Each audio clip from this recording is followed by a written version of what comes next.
President Donald Trump is facing pressure from his own party on the subject of Yemen and war powers. The Republican-led Senate has passed a resolution to end U.S. involvement in Saudi Arabia's ongoing onslaught on its southern border. It's expected to pass the House after a similar resolution passed in February. For more, we turn to Hassan El-Tayyab, Executive Director of Just Foreign Policy. Thank you for joining me on this. Isn't it interesting? This war has been going on for so long. The United States has been involved in it, but really it's come to most people's fruition that they knew it was going on just these past few months, and now we're seeing action in the House and the Senate. What do you take? Why is it just now starting to get attention? Well, when we force Congress to make votes, then we get this whole cycle of media coverage, press, grassroots mobilization, and that's what we're seeing. We forced about 6 or 7 votes in the past year.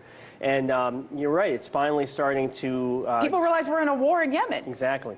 It's still not enough people even know. I think it's about 20% of Americans even know that we're at war in Yemen, but senators are starting to feel the heat. Okay, well, this resolution argues that the U.S. military support for the Saudi Arabian-led war in Yemen violates the War Acts of 1973. So why was the U.S. support allowed in the war never authorized by the American people? And for so many years in violation of this act, why are we just now trying to hold him accountable for it? Well, I mean, this goes back to after World War II. We've had just unauthorized war. I mean, Korea, Vietnam, Cambodia, just the list goes on. And none of them work out well for the United States. Exactly. So, you know, it's really important that Congress reassert its constitutional Article 1, Section 8 war authority. And, you know, the fact that this is the first time in 45 years since the original passage of the War Powers Act that they've actually been able to do it. And we got to tip our hats to Senator Sanders, Mike Lee, and Chris Murphy for getting it done. Which never would you think you'd hear Senator Sanders and Mike Lee both working together. I'm glad they are, and obviously good things happen.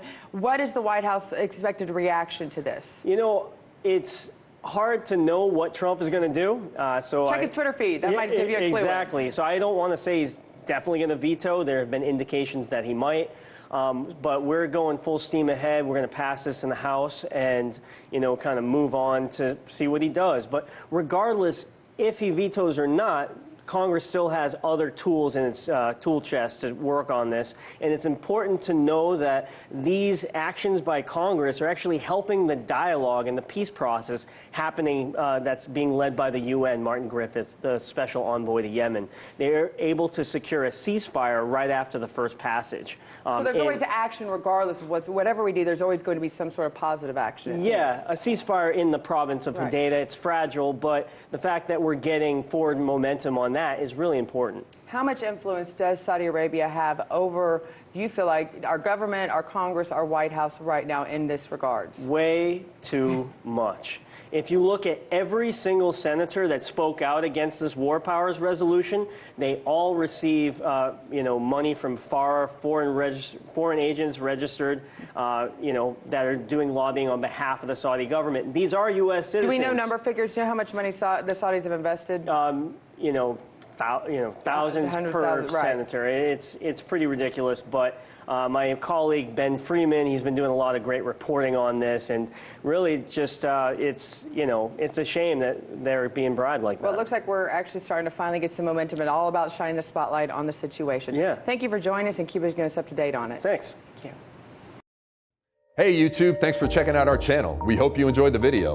We have tons of content for you just like this. For more of RT America's one-of-a-kind news and analysis, be sure to subscribe and never stop questioning more.